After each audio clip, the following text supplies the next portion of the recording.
할렐루야. 오늘 네 손에 있는 것이 무엇이냐는 제목으로 은혜를 받으려고 합니다. 하나님은 내게 있는 것, 내가 가지고 있는 것, 내게 있는 은사와 재능과 내 장점, 내가 잘하는 것을 통해서 일하기를 원하시는 겁니다. 내게 없는 걸 하나님이 원하지 않습니다. 내게 없는 것, 하나님 그걸 달라고 요구하지 않습니다. 내가 하나님 앞에 순종하고 내게 있는 것이 보잘것없지만 그걸 하나님 앞에 헌신하고자 하면 하나님은 그걸 통해서 얼마든지 귀하게 사용하시는 겁니다. 앞으로 뭐 인공지능 시대가 오면은 사람들은 여러 가지 염려를 하죠. 직업을 뭘 선택해야 될까? 어떤 세상이 될까? 물론 앞으로 세상은 우리가 상상한 이상의 세상이 올 겁니다. 그건 분명한 사실입니다. 그리고 또 한 가지 분명한 것은 인공지능이 발달하고 첨단 과학이 될수록 수많은 사람들의 현재 직업은 사라집니다. 수많은 사람이 일터에서 쫓겨납니다. 과학이 대신하고 인공지능이 대신하는 겁니다. 사람이 이제 필요 없습니다. 네, 그런 시대가 옵니다. 그럼에도 불구하고 올바른 인격과 올바른 인성과 그리고 그 사람의 신앙과 그 사람의 자세와 그 사람의 실력과 능력을 갖추면 그 인공지능을 움직이고 운영하고 조작하는 것도 결국 사람이 하는 겁니다. 결국 그 사람은 더 값지게 더 귀하게 사용이 되는 겁니다. 어떤 세상이 와도 우리 인격을 훈련하고 신앙을 지키고 자기의 실력을 닦아놓으면 그 사람은 귀하게 사용이 됩니다. 여러분, 모세라고 하는 사람을 보세요.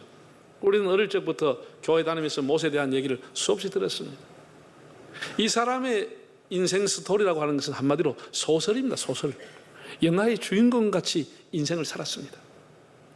히브리인으로 태어났지만 가장 불행한 시절 바로 왕에 의해서 학살령에 의해서 죽을 수밖에 없는 운명으로 태어났습니다. 그래서 갈대 상자에 포대기에 담겨서 강물에 띄어주고 쉽게 말해 버려진 아이였습니다. 가정에서 포기할 수밖에 없는 환경. 그래서 강물에 띄었습니다. 나일강에. 때마침 바로의 공주의 딸이 목욕하러 왔다 그 아이의 우는 소리를 보고 아이를 발견하고 자기 집으로 데려가는 거예요.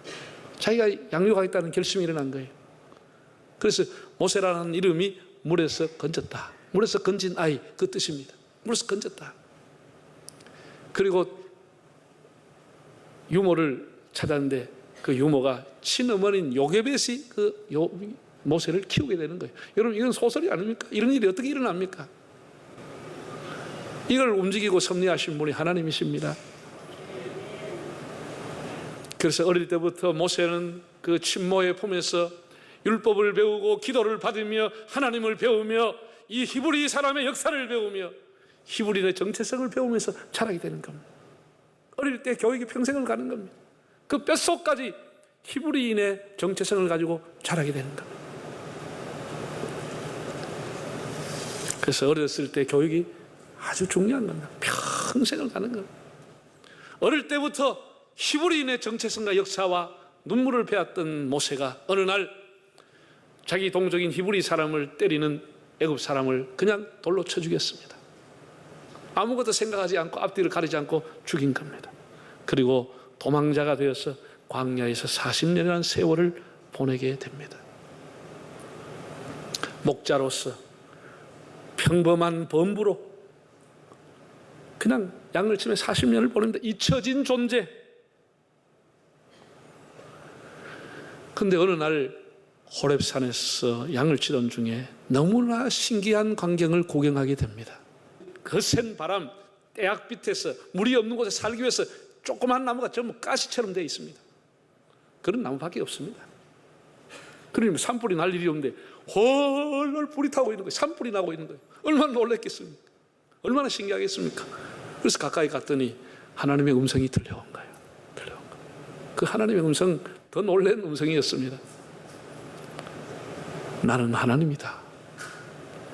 너가 바로에게 가서 내 백성 이스라엘을 건져내라, 이끌어내라, 이렇게 명령을 하시는 겁니다. 그러니까 너무 기가 안 찬 얘기죠. 예. 모세가 안 되는 이유만 3장 4장 보면 찾아가지고 거절합니다. 안 되는 이유만 찾아내는 거예요. 안 되는 이유만. 이것도 안 됩니다. 저래서 안 됩니다. 저래서 뭐 합니다. 입을 맞는 사람 누구나 입이 뽑아서 말 뭐 합니다. 나이 많아서 뭐 합니다. 나는 뭘 뭐 합니다. 계속 뭐 한다는 거예요. 예, 그도 그럴 것이 우리가 충분히 이해가지요. 모세가 그 당시에 나이가 80이었습니다. 지금도 80인 장수인데 그때는 지금부터 3,500년 전에 엄청나게 장수한 겁니다. 모세는 계속 I cannot do, 내가 뭐 합니다. 안 됩니다. 계속해서 안 된다는 거예요. 나는 노인입니다. 죽을 날만 기다리고 있습니다. 하나님 날 차라리 데려갔어. 못합니다. 하나님께서는 네 손에 있는 것이 뭐냐 이걸 물으신 거예요. 우리가 그 십계라고 하는 영화를 보면은 모세가 뭐 이런 그냥 사람 키보다 더 큰 이런 지팡이, 그것도 막 아주 뭐 지팡이 자체가 뭐 신비한 것처럼 느껴지는 그걸 들고 모세가 이스라엘 이끌어가는데 그거 다 소설이고 영화입니다. 영화가 그렇게 멋있게 만들어낸 거예요. 80 노인 인간은 어디 들고 다니겠어요? 성경에 보면 지팡이라는 히브리어 단어가 맞대라고 되어 있어요. 맞대가 뭐냐? 막대기, 짝대기입니다. 짝대기. 1m도 채 안 되는 짝대기입니다. 맞대라고 하는 것이 지금도 터키 이스탄불 박물관에 가면 그 당시에 사람들이 사용했던 목자들의 제도구가 있는데 그 목자들이 사용했던 막대, 그 지팡이라는 게 1m 채 않은 짝대기, 막대기입니다. 제가 얘기했잖아요.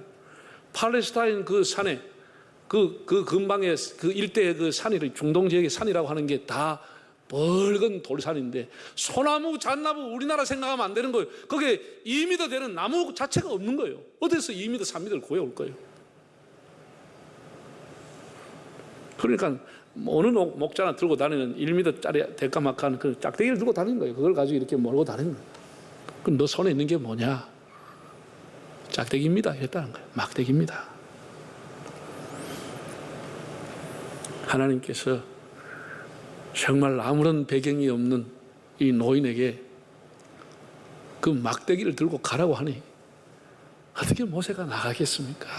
그래서 계속 거절한 겁니다. 저는 못한다고 한 겁니다.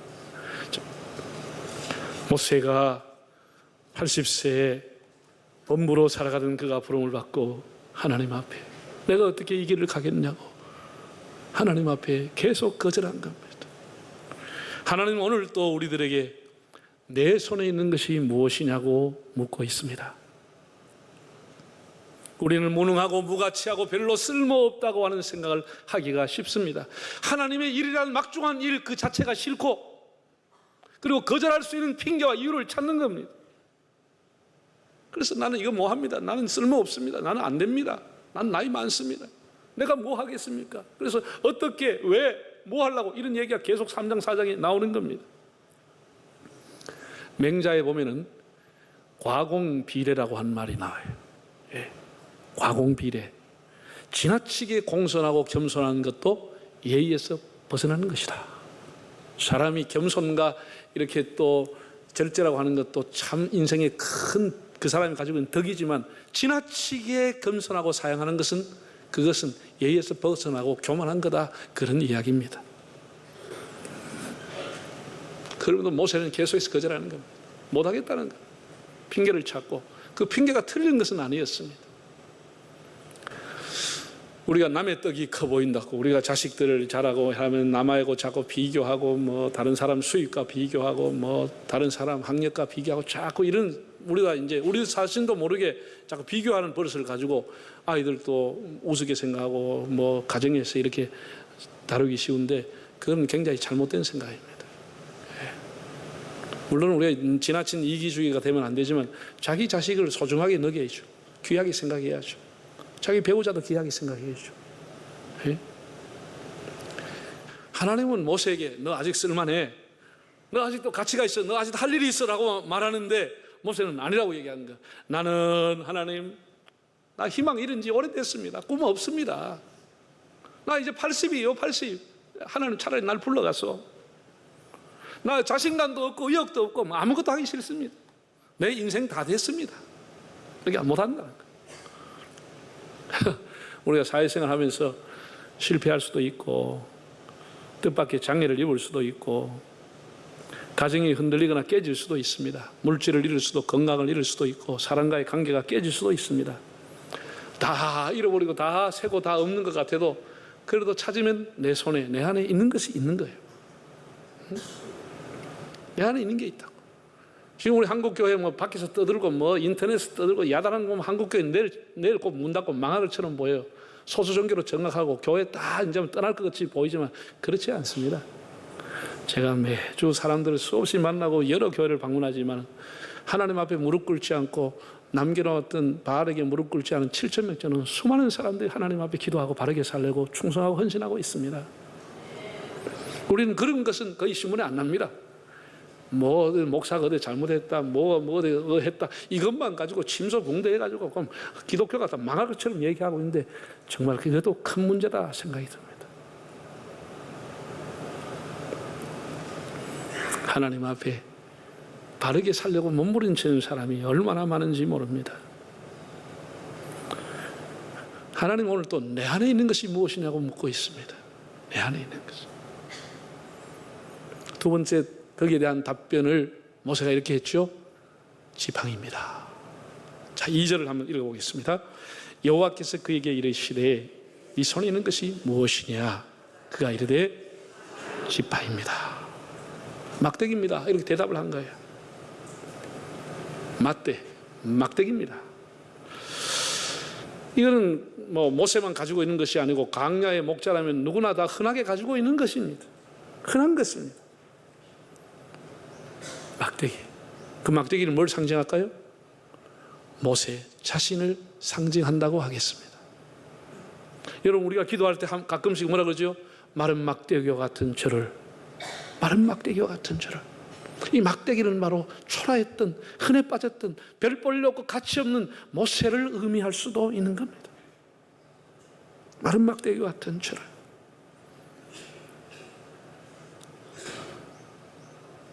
지팡이입니다. 이렇게 대답하지만 사실은 모세는 하나님, 제가 이렇게 마른 막대기입니다.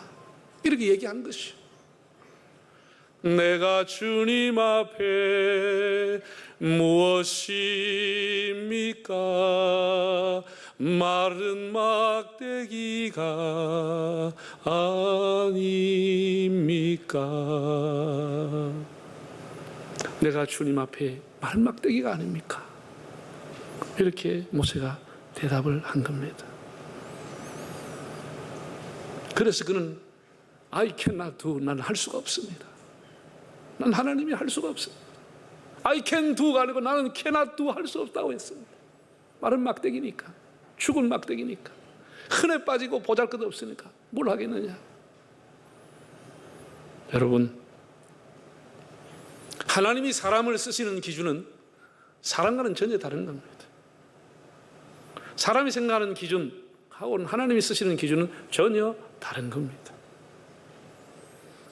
하나님은 이 세상에 하나님의 존재와 하나님의 계시, 하나님의 뜻을 나타내는데 세계를 지배했던 이집트, 세계를 지배했던 페르시아 제국, 헬라 제국, 로마 제국을 불러 사용한 것이 아닙니다. 강대국이 아닙니다. 정말 보잘것없는 이스라엘 히브리 민족을 하나님 불렀습니다. 늘 억압받고 늘 쫓겨다녔던 가난하고 식민지 나라였던 히브리 백성을 하나님이 불렀습니다. 히브리인이라고 하는, 히브리라고 하는 단어의 뜻은 강에서 강을 건넌 자라고 하는 뜻입니다. 아브라함이 갈대아 우르를 떠나서 유프라테스 강을 건너왔습니다. 강을 건넌 사람이라 뜻입니다. 팔레스타인이 자기 고향도 아닙니다. 나그네처럼 그냥 거기 와서 강을 건너왔던 사람들을 하나님이 불렀습니다. 하나님께서 엘리트를 불러 사용하신 게 아닙니다. 하나님 유능한 사람, 머리 좋은 사람, 대단한 사람, 강대국, 그를 불러 쓰신 것이 아니고 하나님은 오히려 초라한 자를, 사람들도 멸시받는 사람을, 사람에게 미련하다고 조롱 많은 그런 사람들을 불러서 하나님의 일을 하게 하신 것을 보게 됩니다. 신명기 7장 7절 한번 읽어보겠습니다. 너는 여호와 네 하나님의 성민이라. 하나님 여호와께서 지상 만민 중에서 너를 자기 기업의 백성으로 택하셨나니 여호와께서 너희를 기뻐하시고 너희를 택하심은 너희가 다른 민족보다 수요가 많기 때문이 아니니라. 너희는 오히려 모든 민족 중에 가장 적으니라. 하나님께서 이스라엘 너는 나의 성민이다. 내가 너희를 택한 것은 너희가 숫자가 많아서 아니다. 너희가 강대국이 되어서 아니다. 그 다음 고린도전서 1장에 바울이 이렇게 말했습니다. 형제들아 너희를 부르심을 보라. 육체를 따라 지혜로운 자가 많지 아니하며 능한 자가 많지 아니하며 문벌 좋은 자가 많지 아니하도다. 그러나 하나님께서 세상에 미련한 것들을 택하사 지혜 있는 자들을 부끄럽게 하려 하시고 세상에 약한 것들을 택하사 강한 것들을 부끄럽게 하려 하시며 하나님께서 세상에 천한 것들과 멸시하는 것들과 없는 것들을 택하사 있는 것들을 폐하려 하시나니. 하나님이 사람을 선발하고 선택하는 기준이 나와 있습니다. 하나님이 사용하는 사람들의, 여러분 그 많은 사람, 인품 좋은 사람보다도 야가 빠지고 너무나 세상적이었던 야곱을 하나님이 너는 나의 택한 백성이라고 불렀습니다. 정말 인간 축에도 들어가지 못할 비인격적으로 살았던 야곱이 하나님의 부름을 받는 것입니다. 기생 라합을 하나님 불렀습니다. 외간 남자인 불륜을 했던 바세바의 아들 솔로몬을 하나님 불렀습니다.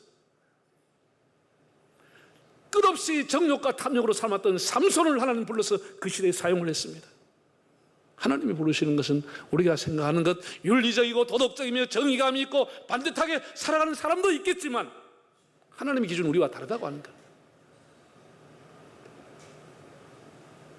우리가 그런 것 때문에 하나님의 부르심을 거절하거나 하나님 앞에 불순종한다는 것은 굉장히 잘못된 것입니다. 우리가 허물이 많음에도 불구하고 내가 부족함에도 불구하고 하나님께서 우리를 부르실 때, 우리에게 감동을 주실 때는 거기에 응답을 해야 되는 것입니다. 순종해야 되는 것입니다. 바울 같은 사람도 하나님, 예수님께서 이방인의 사도로 내가 너를 세웠다고 했습니다. 여러분, 유대나라에서 이방인을 위한 사도로 세우다 하면 유대나라 말고 온 세상을 돌아다녀야 되는 거예요. 그 당시에 배를 타고 전도 선교행을 다녀야 되는 것은 이방인의 사도이기 때문에 그렇게 가는 거예요. 그런데 바울은 그런 능력이 없었습니다. 왜? 그는 안지를 갖고 있었고 그는 육체의 가시를 그의 몸에 안고 있어서 여행이 불가능한 사람입니다. 몇 개월 동안 여행할 수 있는 그런 몸이 되지 못했습니다. 하나님께서 그를 불렀다고 하는 거예요. 그들이 약할 때 오히려 하나님이 강함이 되셨고 그들이 미련할 때 하나님이 그들의 지혜가 되어 주었습니다. 하나님 모세에게 네가 나에게 순종하고 나를 따르면 나이는 숫자에 불과한 것이고 외모는 아무것도 아니고 내 손에 너 손에 있는 지팡이가 나의 지팡이가 될 것이다. 하나님 이렇게 말씀하는 겁니다. 그래서 지팡이를 던졌더니 뱀이 되는 거예요. 큰애 팔린 막대기가 그렇게 될 리가 없어요. 하나님이 너 손에 있는 지팡이와 함께 하겠다는 증거를 보여준 겁니다. 이제는 모세의 지팡이가 아니고 하나님 앞에 순종하게 됐을 때 그 지팡이는 하나님의 지팡이가 되고 말았습니다. 모든 기적과 능력은 지팡이에서부터 시작이 됐습니다. 자, 성경을 이제 몇 기절 보겠습니다. 출애굽기 4장부터 볼까요? 너는 이 지팡이를 손에 잡고 이것으로 이적을 행할지니라. 20절 모세가 그의 아내와 아들들을 나귀에 태우고 애굽으로 돌아가는데 모세가 뭐를요? 그 자기가 잡고 있던 막대기가 하나님 앞에 순종하니까 하나님의 지팡이가 됐다버려. 하나님 지팡이 됐다버려. 하나님 지팡이. 그 다음 모세와 아론이 여호와께서 명령하신 대로 행하여 바로와 그의 신하들의 목전에서 지팡이를 들어 나일강을 치니 10가지의 모든 재앙이 모세의 지팡이에서부터 시작이 되는 겁니다. 그 지팡이로 나일강을 치니 어제 짝대기였던 그 막대기에서 하나님의 권세와 능력이 나타나기 시작하는 거예요. 그 다음 보세요. 지팡이를 들고 손을 바다 위로 내밀어 그것이 갈라지게 하라. 그래서 홍해가 갈라져 버린 거예요. 그 지팡이에서부터 홍해가 갈라지는 것이에요. 그 다음 한번 보세요. 모세가 여호수아에게 이르되 우리를 위하여 사람을 택하여 나가서 아말렉과 싸우라. 내가 내일 하나님의 지팡이를 손에 잡고 산꼭대기에 서리라. 아말렉과의 전쟁에 승리한 게 뭡니까? 모세가 하나님의 지팡이를 들고 올라갔다는 것이죠. 하나님 앞에 순종했을 때 보잘것없던 그 짝대기 막대기 흔해 빠지고 벨발을 먹고 벨 갇혔던 그것이 하나님의 지팡이로 하나님의 권세가 나타나기 시작한 겁니다. 놀라운 일입니다. 여러분, 우리는 성경에서 오병이어의 사건을 잘 알고 있습니다. 한 어린아이가 너무나 작은 것, 어린아이 한 끼에 불과한 것을 주님 앞에 바쳐졌습니다. 주님의 손에 잡혀졌을 때 그 오병이어는 배고픈 장정 5천 명을 먹이고 남자 외에 여자와 아이까지 합하면 10,000명이 넘는 사람을 먹이고도 남는, 하나님의 손에 들려졌을 때, 예수님의 손에 있을 때 놀라운 기적이 나타나는 재료가 되었습니다. 다윗이 골리앗을 무너뜨렸습니다. 다윗이 이상한 무기를 가지고 한 것이 아니죠. 흔해 빠진 돌멩이 중에 하나입니다.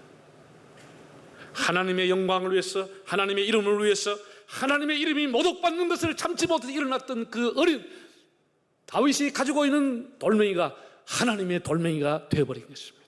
하나님의 돌멩이가 된 것입니다. 우리가 문제는 내게 있는 능력이 문제가 아니고 내가 하나님의 손에 붙잡혀지느냐, 하나님의 손과 접촉이 되느냐, 이게 중요한 겁니다.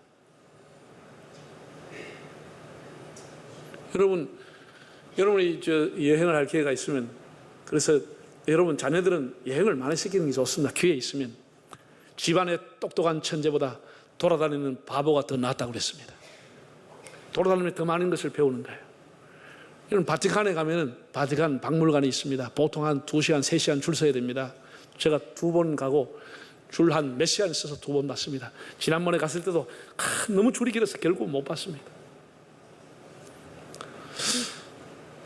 그 몇 시간 있어서 2시간, 3시간 써가지고 가면 돌아보는데 가치는 있습니다. 가치는 있어요. 거기 가면은 그 중에 하나가 이런 게 있어요. 시스틴 성당이라는 곳에 가면 좀 세계 1000년 만에 한 번 날까말까한 미켈란젤로가 만든 작품이 있어요. 여러 가지가 있는데 그 중에 그 시스틴 성당에 가면은 천장에 천지 창조를 거꾸로 매달아가 그랬다는 거예요. 참 기가 막힌 사람이에요. 눈이 딱 가면서도 그걸 그려낸 거예요. 그러니까 참 명화가 되고 세계적인 걸작품이 된 거예요. 사람이 하나님의 손과 맞닿으면 하나님의 능력이 나타나고 구원이 이루어지는 것입니다. 이게 바로 구원이라고 하는 거예요. 내게 있는 것이 보잘것없지만 우리가 우리 것을 제한하지 말자고. 여러분 자녀가 가지고 있는 걸 제한하지 마시고, 네가 지방대학 나오면 뭐 하겠냐, 내가 이 머리 가지고 내 이 실력 가지고 우리 아빠 엄마 배경 가지고 뭐 하겠냐, 이런 것이 하나님을 다 제한시키는 겁니다. 하나님의 능력을 제한시키는 겁니다. 나는 부족하지만, 나는 보잘것없지만 하나님이 나와 함께 하시면 할 수 있다고 하는 믿음을 가질 수 있기를 바랍니다. 내 손에 있는 것이 무엇이냐, 하나님을 위해서 헌신하기로 결심하고 하나님 앞에 순종하기로 결심하면 하나님이 그것을 너무도 값지게 사용한다고. 하나님이 여러분을 얼마든지 오병이어 같이 사용하실 수가 있습니다. 다윗의 물맷돌처럼 하나님 앞에 순종하면 하나님이 사용하실 수가 있습니다. 우리의 손이 하나님의 손과 맞닿아 있는 것이 중요합니다. 사랑하는 여러분, 오늘 다시 성경을 통해서 여러분에게 물어봅니다. 너의 손에 있는 것이 무엇이냐? 우리는 핑계합니다. 변명합니다. 못할 이유거리를 찾습니다. 자신의 능력으로 하나님을 제한시키지 말고 하나님의 이름을 위해서, 하나님의 영광을 위해서 여러분이 순종하고 헌신하시기를 바랍니다. 하나님은 전능하신 분이십니다. 전능하신 분.